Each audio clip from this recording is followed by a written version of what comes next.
Hi mga kalangga ko dyan, gagawa tayo ng inumin natin bago tayo kumain ng almusal. May celery tayo mga kalangga ko dyan, may green apple, may lemon, may maliit na luya at cucumber. Gagawin natin siyang juice. Kaya gagamit tayo ng blender at may kunting honey. Lalagyan natin siya ng honey. Kaya gagayatin lang natin to siya. Tapos i-blend natin mga kalangga ko dyan.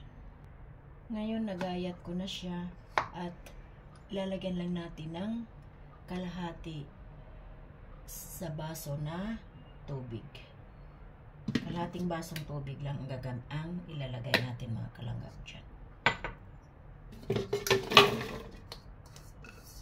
Kaya ayan na siya.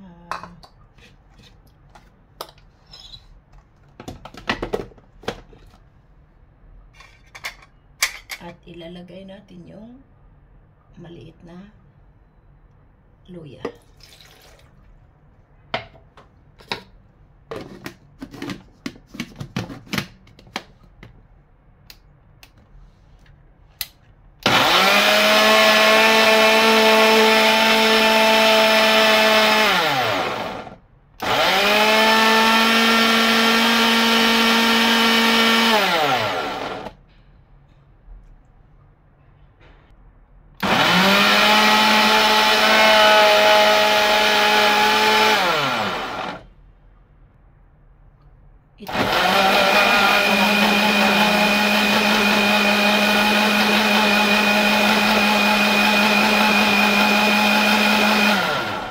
Ngayon, lalagyan natin siya ng kalahating lemon at pipigain natin.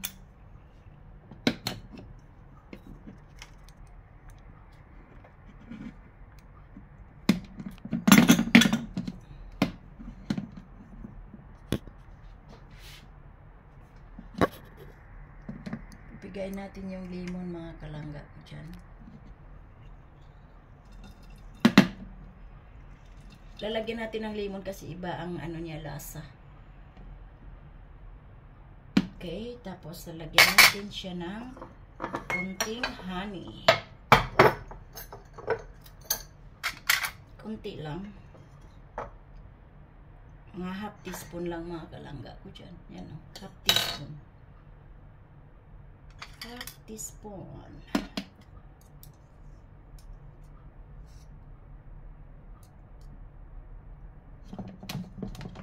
At i-blend natin.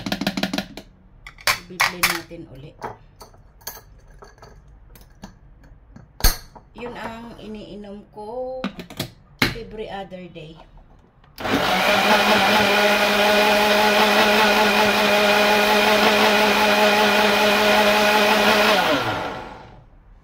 Kaya tama na siya.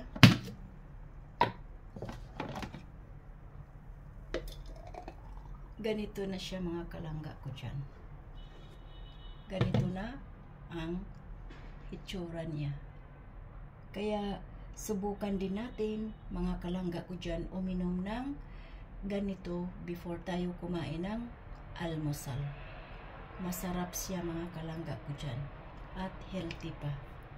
Kaya palagiin nating uminom ng ganito mga kalangga ko dyan. Dahil para na rin sa health natin. Diba?